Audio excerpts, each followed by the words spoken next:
आइए सुनते हैं पल्लवी त्रिवेदी जी की कहानी लेने देने की साड़ियाँ। भारतवर्ष में हर चीज़ दो प्रकार की होती है, एक स्वयं के लिए और एक लेने देने के लिए। चाहे वस्त्र हो या क्रॉकरी और चाहे विचार। आप दूसरे को देने के लिए दुकान पर कुछ भी खरीदने जाएंगे तो सबसे पहले दुकानदार को ज़रूर बता देंगे कि गिफ्ट पर्पज़ के लिए चाहिए।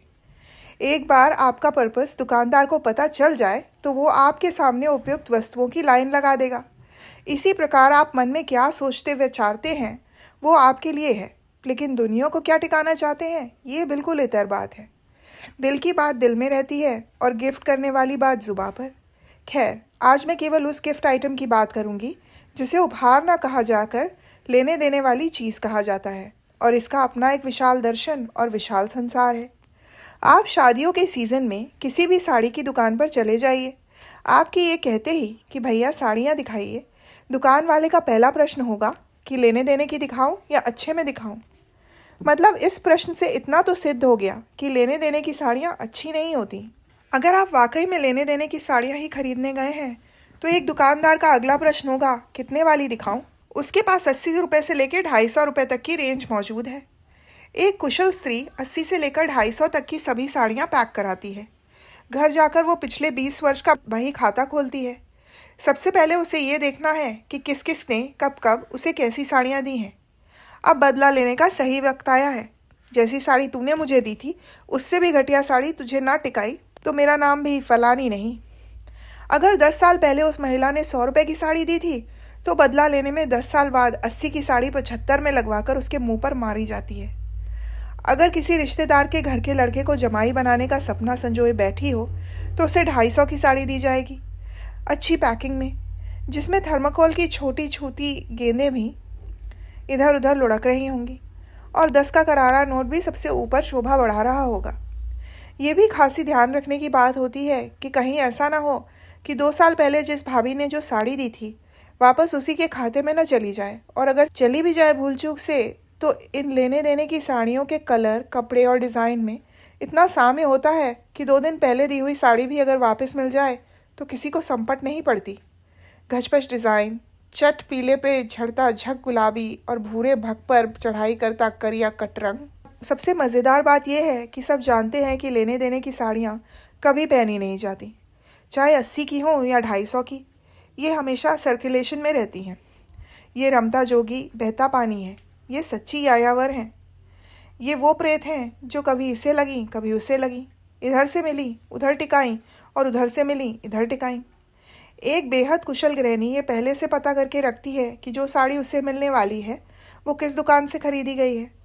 वो बेहद प्रसन्नतापूर्वक उस साड़ी को स्वीकार करती है, बल्कि उसके रंग और पैटर्न की तारीफ करती है और जल्द ही फॉल पीकू करवाकर पहनने की आतुरता भी दिखाती है, और अगली दोपहर ही उसे दुकान पर वापस कर 200 रुपये और मिलाकर एक अच्छी साड़ी खरीद लेती है।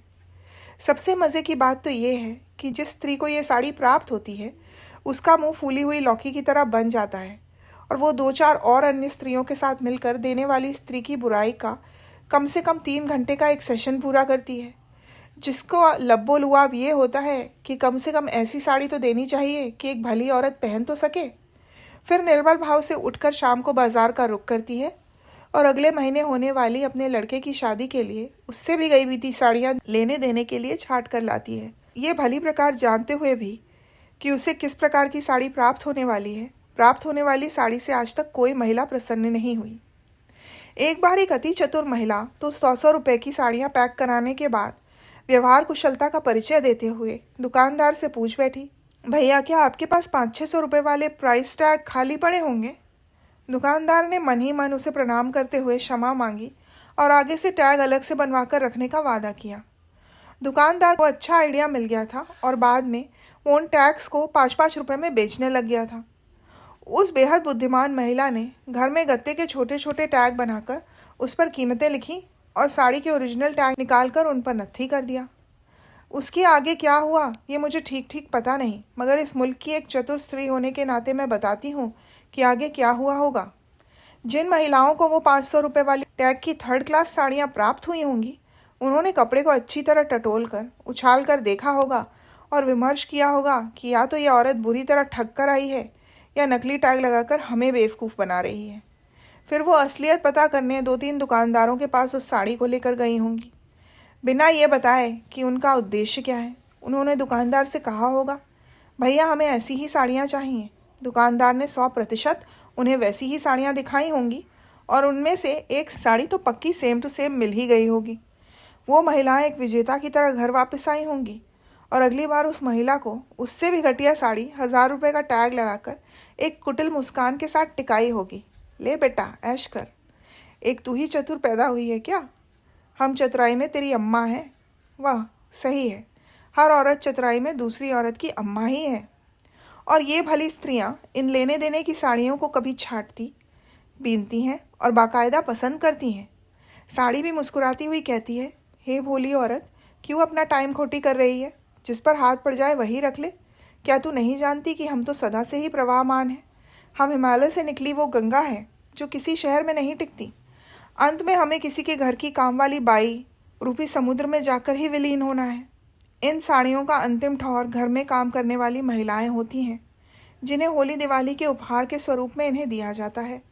और उसमें भी अलमारी में रखी 15 साड़ियों में से सबसे पुरानी की किस्मत जागती है और वो सबसे पहले अपनी अंतिम नियति को प्राप्त होती है। तो ये थी पल्लवी त्रिवेदी जी की कहानी लेने देने की साड़ियाँ। सुनने के लिए धन्यवाद।